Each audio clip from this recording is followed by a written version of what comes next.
So do you think, just on a slightly diverse topic related to this as only, do you think कि government को जैसे China करती है कि बाहर के लोगों को मतलब प्रोटेक्ट करके रखती है चाइना अपनी कंट्री को, इतने ज़्यादा इंपोर्ट्स अलाउ नहीं करती, इतनी ज़्यादा टेक्नोलॉजी बाहर की अलाउ नहीं करती, इतनी ज़्यादा बाहर की, और जो भी चीज़ चाइना के पास नहीं है सिर्फ वही अलाउ करती है, बाकी सारी चीज़ें गार्ड करके रखती है कि सेल्फ रिलायंट कंट्री के अंदर ही जो लोग उगाएंगे या प्रोडक्ट प्रोड्यूस करेंगे उसी को हम यूज़ करेंगे. Do you think that India को भी ऐसा करना चाहिए? करना चाहिए, पर थोड़ी समझदारी से. मैं दो उदाहरण दूंगा. आज हम चावल एक्सपोर्ट करते हैं. I'll just frame this properly, क्योंकि बहुत सारे ऐसे बिजनेसमैन भी जो हैं वो लोग भी यही बोलते हैं कि चाइना के पास अनफेयर एडवांटेज है बिकॉज उनकी गवर्नमेंट कंट्रोल करके रखती है कि बाहर का कोई भी आके आदमी अंदर आके बाहर से इतना पैसा लाके मार्केट को गड़बड़ नहीं कर सकता. जैसे if you look at modern startups को भी आप देखोगे तो अमेज़ॉन आया, इंडिया का नंबर 1 प्लेयर बन गया, राइट. इंडियन प्लेयर्स जितने भी थे ई कॉमर्स में वो ख़त्म होते गए, बट अमेज़ॉन को एंट्री नहीं मिली चाइना में, तभी वहाँ से प्लेयर उठ के आया अलीबाबा. ऐसे बहुत सारी इंडस्ट्रीज़ हैं, बहुत सारी टेक्नोलॉजी कंपनीज़ हैं जिनको अनफेयर एडवांटेज मिला और वो चाइना में आज खुद का उन्होंने इकोसिस्टम बना दिया, बट वो इंडिया में नहीं बना पाए. बिल्कुल. अभी चाइना में अलीबाबा है, अब माइटोन है, पिंडोडो है, तीनों एक दूसरे से कम्पीट करते हैं, पर बाहर का नहीं. बाहर का आएगा उस समय जब ये खुद मजबूत हो जाए. कोरियन यही कहता था, जब तक फार्मर मजबूत नहीं होगा तब तक आपको उनको प्रोटेक्ट करना पड़ेगा. देश पहला रहता है. अगर आपके पास खाना नहीं है तो आप पुराने जमाने के जैसे जाओगे का भिखारी बनकर सब मुझे खाना चाहिए. एक और उदाहरण दे रहा हूं. आज हम चावल एक्सपोर्ट कर रहे हैं और चाइना आपसे चावल खरीदने के लिए हमेशा तैयार है. अब चाइना के पास 3 गुना जमीन है इंडिया के तुलना में. चाइना क्यों चावल नहीं उगा रहा है? उसको मालूम है हर 1 किलो चावल के लिए आपको 2000 लीटर पानी देना पड़ता है. और पानी की कीमत चाइना जानता है. हम पानी पर कोई प्राइस रखते नहीं है, फुकट में जा रहा है. तो पहला सब्सिडी जो फार्मर को मिल रहा है वो फर्टिलाइजर है, वो पानी है, वो बिजली है. उस सब्सिडी से भी जिस प्राइस पर आप चावल बेचते हो देश में, वो इंटरनेशनल प्राइस से ऊंचा है. फिर आप एक्सपोर्ट करते हो, वापस सब्सिडी दे रहे हो. चाइना खुश है, इंडिया के सब्सिडी से मुझे चावल मिल रहा है. अगर इंडिया में समझदारी है, प्राइस आप वाटर को प्राइस करोगे. बट पानी पे अगर प्राइस कर देंगे तो बहुत ज्यादा प्राइसिंग अलग तरीके से हो सकता है. आपको इतना प्राइस मिलेगा. ले लो महाराष्ट्र की बात.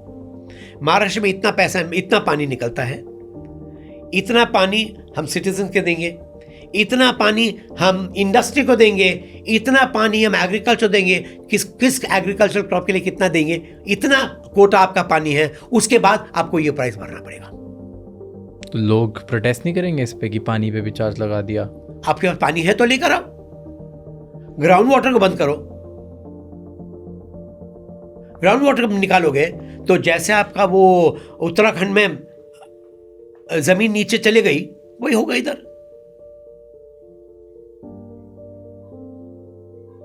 और जितना जमीन का पानी निकालोगे उतना नमक आएगा जमीन में, और जो भी पानी मिलता है जमीन से वो सब खाली हो जाएगा. आप आज के लिए जीना चाहते हैं, कल के लिए आप कुछ रखना नहीं चाहते हो क्या?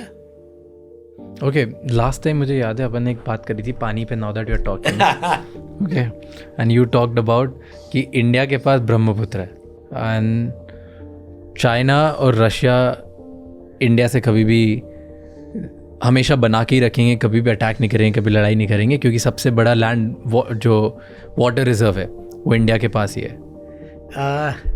कही है, मैं बताऊंगा फिर. तो आप मुझे बताओ इसके बारे में कि वाटर पानी के बारे में. इसमें चैप्टर पेज 104 में आप एक टेबल देखोगे. 104? हाँ, मुझे पेज याद है. Okay, countries and the DNA. अगर आप देखोगे एक जगह है water as a percentage of land. या आप वो नंबर देखिए. इंडिया में 9.6. India was 9.6. अब यूएसए का देखिए 7 है, और चाइना का देखिए 2.8. किसके पास ज्यादा पानी है? इंडिया के पास. परसेंटेज वाइज इंडिया के पास. अभी चाइना की जमीन 3 गुना है. अभी अमेरिका की जमीन 3 गुना है. अब रशिया का देखिए 13%, और जमीन देखिए 3 गुना अमेरिका का, 3 गुना चाइना का. इसका मतलब 9 टाइम्स बिगर देन इंडिया. सबसे ज्यादा पानी रशिया के पास है. Russia is the world's largest fresh water reserves. दुनिया का सबसे बड़ा लेक है, वो है लेक बायताल, रशिया में. चाइना के पास सबसे कम पानी है. और पुराने जमाने में हम सोचते थे चाइना अपनी ब्रह्मपुत्र को निगल लेगा, क्योंकि 2/3 of Brahmaputra is in China, only 1/3 is in India. मैंने कहा कभी कोई भगवान दयालु हमारे.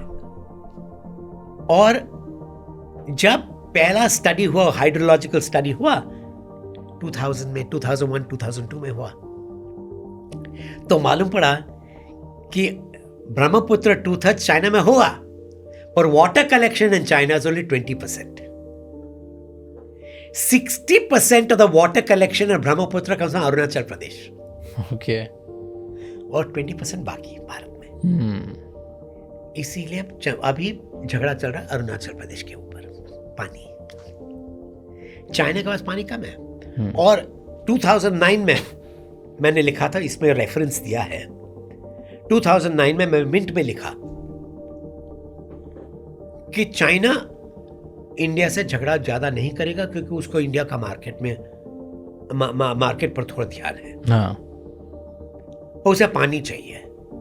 सबसे अच्छा सुझाव यही रहेगा कि चाइना और रशिया एक दूसरे से बात करें, और चाइना और रशिया से पानी लें.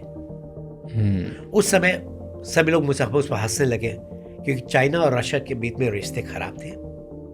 जब मैं 2014 में गया था चाइना में, उधर भाषण में मैंने कहा, एक लेक्चर दिया था, मैंने कहा आप लोग कोई ना कोई समय रशिया से बात करोगे पानी लेने के लिए. तो वहाँ मेरी काफ़ी निंदा की. उन्होंने बोले नहीं, हो नहीं सकता है. मैंने होगा. और थैंक्स टू यूक्रेन वॉर जो कुछ भी है, पर यूक्रेन वॉर से पहले भी 2018 में चाइना और रशिया ने एग्रीमेंट साइन किया, और उधर से सीधा कनाल बनाने के लिए बात चालू हुई, काम चालू हुआ है.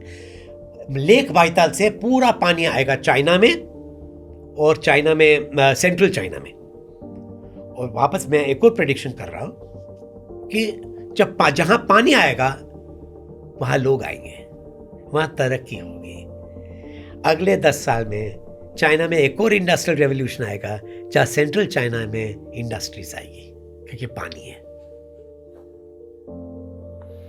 और रशिया और चाइना और भी करीब होंगे, क्योंकि चाइना रशिया पर डिपेंड करेगा पानी के लिए, ऑयल के लिए, गैस के लिए.